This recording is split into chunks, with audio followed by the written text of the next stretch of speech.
And we're back to our coverage here of the Premier Volleyball League Open Conference. And again, the Creamline Cool Smashers taking care of set number 1, 25-16. And it was complete dominance. You see them very calm, very relaxed, just executing plays the entire set. It was quite a slow start also coming from the Lady Falcons. Medyo passive yung laro nila. And according to Coach Air, she reminded the team in several of the timeouts earlier na kailangan nilang mag-communicate kasi medyo hindi sila maingay sa loob ng court. Yeah, siguro may intimidation factor dito. They're facing one of the strongest teams in the league. But they gotta overcome that. Via Morado scoring there off the 1-2. Colleen Bravo again filling in for the absence of Michelle Gumabao, also contributing in the middle alongside Risa Sato, ending the set there 25-16. And when we take a look at the stats here, ang laking bagay ng errors dito para sa Adamson-Akari because they are not doing it in the spiking department. Correct. We can really see a commanding difference in terms of the attacks, with the Cool Smashers having 14 attack points and only 3 for the Lady Falcons. So maraming kailangan gawin ng Lady Falcons para makuha ang set number 2 na to. What we've seen it happen before in their last game against Bangko Perlas. They lost the first set but they won the second set. So tingnan natin kung kaya rin nilang ulitin ang nangyari against Bangko Perlas at manalo dito sa set na to against Creamline. But that's the first point for Eliza Valdez, scoring right away. And again, for Creamline naman, another dominating start for them, overwhelming them in the attacking department. Again, nung huli nilang laro against the Lady Oragons, they outspiked the Lady Oragons 41-12 in that game. Yes, and of the 41 points, 16 of those hits, or 16 of those points came from Miss Eliza Valdez. Service, Sato. And again, 2-0 start here for the Cool Smashers. This is Risa Sato letting it bounce off the net. Ito si Flora mula sa likod. Nandun si Gemma. Oh, the quick again. Bravo. Galing dito kay Colleen Bravo. She's been showing us power here in the tournament. She has been, very much so. Samantala, puntahan again natin si Denise inside. Denise? Martin and Charo, Bernadette Flora started playing volleyball at the age of 11. Pero nung tinanong ko siya how she started playing volleyball, sabi niya, wala eh. Hashtag woke up like this. And it's true, Burns can't imagine doing anything aside from volleyball, na kahit student-athlete siya at nahihirapan siya sa kanyang academic, tuloy-tuloy pa rin daw, and she continues to persevere rather for the love of the game. Balik sa inyo. That's a very confident message from Gusto ko yung I woke up like this. Parang she woke up talaga with volleyball as her calling. That's right. She was born for the sport. That's what she is showing as well. She's leading the way for Adamson, at least in scoring. Ito sa ating open conference. Eliza Valdez committing the error and giving the first point of Adamson-Akari here in set number 2. And of course, we would want to see a lot more coming from Berntora, knowing for a fact that we know what she can do or what she can deliver in terms of scoring. Yeah. Kasi yung kapalitan niya dati, si Gemma Galanza, kalaban niya. Yes. Medyo malaking kawalan. Oo, napakalaking kawalan. Big shoes to fill as well. Correct. But slowly and surely, kailangan lang niya talaga to show more aggressiveness and tiwala sa sarili. 5-1 start here by the Cool Smashers. That's Berna Flora. Igaw, tinawid yun. Morado sets up Valdez. Again, this is a very smart player, Eliza Valdez. Very cerebral. That's right. Player. Si Sheila Marie Reyes on Twitter, go Creamline. Samantala, pumunta muna tayo dito sa ating Just look like you're like a half step behind. Like, as soon as, when we're in row 1, if you and Flora don't switch, that means you're over here blocking. That means you gotta know if there's a middle and a setter versus a middle and an opposite. You don't even know what's going on. Get on your block, it just looks really lazy. That goal should have been blocked right there. You gotta be driven to put a stop up there. You can't just put your hands up. You said you wanted to help our team today. Do it. All right, Coach Air still looking for the same thing. Yung diin na yan, willingness to go for the ball mula dito sa Lady Falcons. Coach Air challenging her players na hindi dapat passively just going up for the block. She kept on reminding them to really push and press their hands because they have the height, they have the experience. They just need to be a little bit more aggressive. There you go. Si Sheila Marie Reyes. Ito, balikan natin yung tweet niya. Go Phenom, Eliza Valdez. Continue your winning streak. Supporting from the hometown as well of the Phenom in Batangas. Si Nina Star naman. Ponce is everywhere. She really is. She just saved the last point also. Sinabi mo about Pang Ponce. It was tremendous here in the PVL. Si Joza naman. Go, go, go, Idol. Valdez, volleyball fanatic here. Volleyball, okay. With a V, okay. Fanatic here from Sorsogon City. Maraming salamat po muli sa pagtutok ngayong gabi.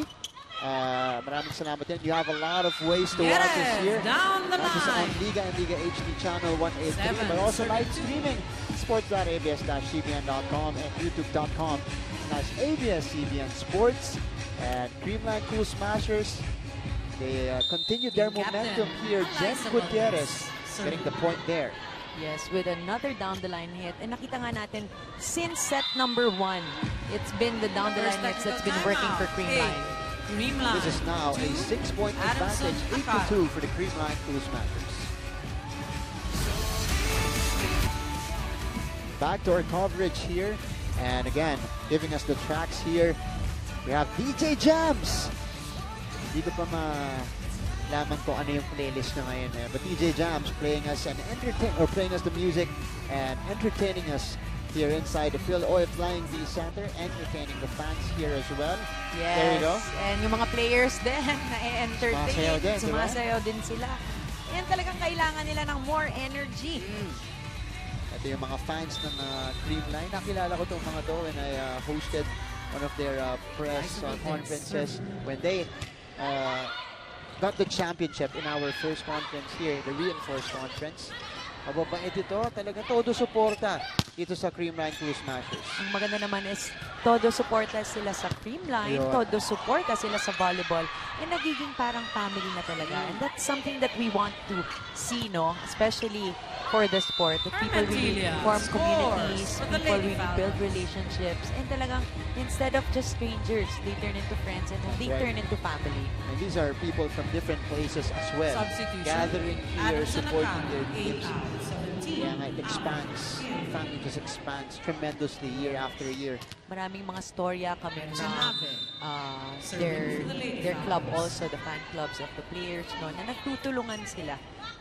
Lalong-lalo na kung may mga pangangailangan in terms of mga medical needs. Wow! Kaya napakaganda to see it talaga. That's right. Very heartwarming. Mga storyang ganyan. At Jen Gutierrez committing the attack error there. So Adamson, nabuhayan ng bahagya dito. 2 straight points right off the technical timeout. And this is Chen Ave now serving it up. She stayed on the floor. Yes, Chen Ave with 1 service ace already. Igaw will recover. Permentilla. That was a good attempt. Going with a save. Galanza. Nandun si Pinar. Permentilla. Chen Ave from the back. Again, going was there. And Bravo. Chen Ave saves it. Flora with a running hit. Wala pa rin yan. Long rally here. Galanza ends the rally with that drop. One of the longest rallies that we've seen here so far, Martin. And you see here the Banco save of the day. And the tumbling right after from Mel Gohing. Gemma Galanza ending the rally there with an exclamation point off that drop. Yes, a very deceiving approach coming from Gemma. You really think that she's gonna hit that ball, and then she goes for the drop shot. Ooh! Miscommunication here. Walang kumuha yun. Or doon para sa Adamson. Wow. Yes, and that's something that Coach Air has been pointing out since set number 1. They really need to communicate with each other because technically that's already a mental error. Balls like that high should have been saved already. This is now a 10-4 advantage. Pauline Bravo, diretso kay Ponce. Igaw to Pinar. That's a welcome attack point coming from Adamson. Yes, yan ang nawala naman sa Adamson Lady Falcons. Hindi na nila masyadong na-activate yung middle. Hindi sila masyadong nakaka-set up ng plays. But if the passing is good, if their defense is good, then their middle hitters can be a threat to Creamline. Fermentilla, Morado back set. This is Gutierrez. Gutierrez Getting it through, giving the point back to Creamline. 11, serving 5. And the answers have always been there for the Cool Smashers here, preventing Adamson from doing any sorts of run here. That's Jem Gutierrez again. This is a new face, pero nakita mo yung mga dinadagdag din ng players. Talagang quality. Yes. Talagang willing to contribute or can contribute on the floor for the team. They contribute in terms of attacks. They also contribute in terms of great services. Kita nga natin yung mga serves ni Jem Gutierrez here in this game. Gutierrez also played for UST. MJ Igaw to Bernaflora with the left hand. Morado to Sato here. And that's going to be a net touch. Called against Adamson. Sang Pinar sumabit sa net doon. Again, those types of points or those types of 3 points given to Creamline should be avoided by Lady Falcons. They cannot, hindi nila dapat bigyan ng mga libreng puntos ang Creamline Cool Smashers. Kasi nakakapuntos na nga lang sila sa mga errors ng Creamline. And this is another point. They got 4-0 run now for the Cool Smashers here. So the Lady Falcons need to put a stop to these violations, these errors that they have been committing here in the second set. Dahil 9 na ang lamang ng Creamline Cool Smashers, medyo lumalayo na sila. Tumambay na nga sa service line itong si Jem Gutierrez. She really has great serves too also. Right. Making it hard for Adamson to set up. But they were able to do that in that sequence. Bernaflora getting it through. That's something that we would like to see more often coming from Bernaflora. Medyo quiet siya sa larong to. Tama ka dyan. She's been scoring in double digits the past games for Adamson. 15th leading scorer at 38 points. And ball is gonna go back to the Cool Smashers here. Balik sa siyam.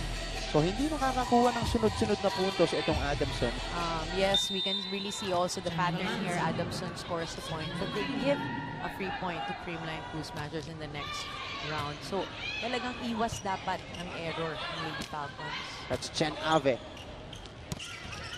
Quick hit for Sato does not work. Makas lang. Barely getting to the ball. Joust. That's won by Morado. Here is Fermentilla. Morado to Sato. Denied there. Morado again, this time to Galanza from the back. Oh, that goes in. Adamson with a point. Adamson celebrating for that point. That's basically something that they have been wanting to do, no? Na makascore ng ganyan. At talagang nakita mo naman na napakasaya nila. They're talking, they're celebrating in the middle. Siguro kulang lang sila talaga ng usap sa loob. But slowly but surely, you're seeing the fight from Adamson here. Let's see how Creamline will respond. Valdez with a push. At tumawid doon. Ooh, that's an error from Adamson. I believe a lifting violation was called against the Lady Falcons. So Creamline will head to this technical timeout with a 9-point advantage. Backdoor coverage here, and again, the fans are here on a Wednesday evening. Maraming salamat po sa pagtutok nyo rin on your television screens. We have it on Liga and Liga HD channel 183 and live streaming at sports.abs-cbn.com and youtube.com/ABS-CBN Sports. Napakalaking Go Gemma ang nakikita natin dito mula sa mga fans ng Creamline Cool Smashers. Meron silang Go Gia, Go Gemma, Go Colleen, Go Eliza. Hinintay ko na nga yung mga blow-up faces nila. Nila next time. Substitution. Meantime, this is Pao Soriano. 3 out, 10. Soriano in. Another former Adamson player. Yes, she has missed out a lot of games already due to an injury, but I was talking to Vargas earlier this day, and then she said na bubalik na daw si Ate Pao. Makakalaro na daw si Ate Pao. Ayang gawin ni Pao Soriano on the floor. And of course, ate rin yan. Dahil galing rin yan sa Adamson. Yeah, so, also a former Lady Falcon here. grabe ang kalaban dito ng mga youngsters. Magkara Permentilla scoring on the attack. Pero binawi. Nakakapasok lang na si Pao Soriano. Yes, 17. received by the former Lady Falcon, Gemma Galanza, to Gia, and of course to Ate Pao. There you go.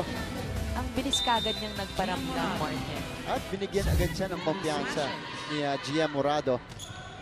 Pagkapasok pa lang, MJ Igaw. Ito si Flora, magbibigay ng free ball. Morado, back set. That's Gutierrez. She goes long on that attack.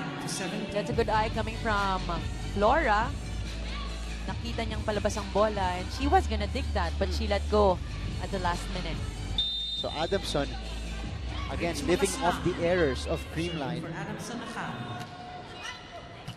Galanza, Morado to Soriano again. And Pao Soriano with her second point here. 18. And she is at 100% today. Looks like it. 2 for 2 na siya, Martin. That's right. 9-18 now. Yes. So again, Creamline limiting Adamson to just a point. Pag bumabalik sa kanila yung bola, here's Permentilla. The blockers denying her there. Again, that's Pao Soriano denying the youngster Chiara Permentilla to give them the 10-point lead. Didn't even block. Gemma didn't even block. You had it wide open to go cross. And then you turn it back right into the block. You guys gotta think about what you're doing. It was a great play by you, MJ. Okay, we need our middles involved again. Also, you're still not communicating when the set's up. When the set's up, the middle goes behind. Who's supposed to be talking about that? They're giving us easy opportunities to get back in this game, and we're not taking advantage of it. Let's go. There you go. Words from, again, Coach Erpada. Pero the phenom, Kiefer Ravenna, in the building. 10 points. Hello, Kiefer, of course, an avid supporter of volleyball. Yeah. Team captain, You know why? Eliza Valdez. Dahil gusto niyang maging volleyball player Ayan, din, di ba? Siyempre, yung mommy niya, naglalaro ng volleyball. Yung sister niya, Permentilla, naglalaro well ng read by volleyball. Gutierrez. And of course, yung 20-9. server natin ngayon, naglalaro rin ng Ayun, volleyball. naglalaro din ng volleyball. Ayan, ito kilala niya to. Eliza Valdez. Service. Now, on deck again. She's now in double digits. And we're just in set number 2. Make that 12 points now for Eliza Valdez. Adding another point to her name here in the second set. Eliza Valdez so far is the #1 server in the league. So Service. that is not surprising from her. Ooh. Igaw sets up Roque. Ito ang Cool Smashers. Atienza to the running Galanza. Oh, what a shot there by Gemma Galanza. 22-9. Coach Air not happy with how her team is moving inside the court. There really is lack of communication. Hindi na-cover yung mga spaces and of course yung mga violations like that. Net violation, double violation. This is now a 13-point lead. Make that 14 now. 23-9.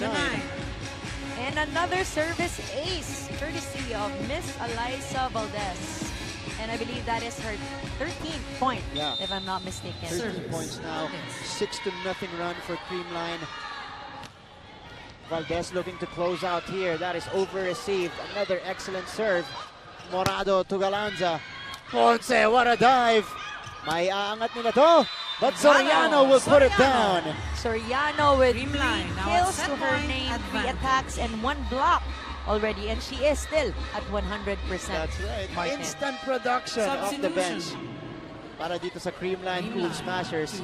At ito, papasok na si Phil Cayetano. Papalitan si Eliza Valdez. Set point for the Cool Smashers. Looking for the 2 sets to none lead over Adamson. This is Service zone. the kid of 25. Phil. Yes, that's Baby Lil. Hello, how are you Hello. there? The mom is also here. Hello, tita. Kamusta kayo? Of course, supporting Phil Kainglet here. Set point. That's a save by Kainglet or Cayetano. Galanza with a push. Anza ends That's the going to set. be the end Cool of set Smashers, number 2. 25-9. Another dominating performance Set number by the 3, Cool Smashers. short Here's one. that last hit. Kitang-kita ni Gemma Galanza ang butas sa defense pattern of Adamson and getting another point for the Creamline Cool Smashers. It is now a 2-0 lead for the Creamline Cool Smashers against Adamson. Pagbalik po natin, set number 3 ng laban na to.